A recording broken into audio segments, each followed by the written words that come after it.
This is the makeup hack that brings your makeup from like here to like all up here. I learned this from Cassidy here on TikTok. I'm gonna tag her. So what you're gonna do is get a brightening powder. I like this pink one. This is the Givenchy Prisme Libre. And you're going to put it under the eyes like if you're baking. It looks crazy. That's because it is. I put a ton. And then you're gonna get a blush that's a similar tone to the blush you have on, but lighter. So I have Kylie's Winter Kiss, which is a bright blush. I'm using this one from Makeup by Mario. And I'm going in with this, ooh, dog hair, with this fluffy brush. And then you're going to just start blending that in. She uses a smaller brush, but I really like how the big brush works.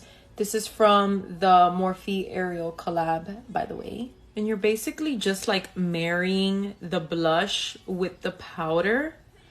It looks so pretty. It's like mid-tone blushing basically, just with like a little bit of oomph. And then you're gonna remove the powder. I just used the same brush because like, why not?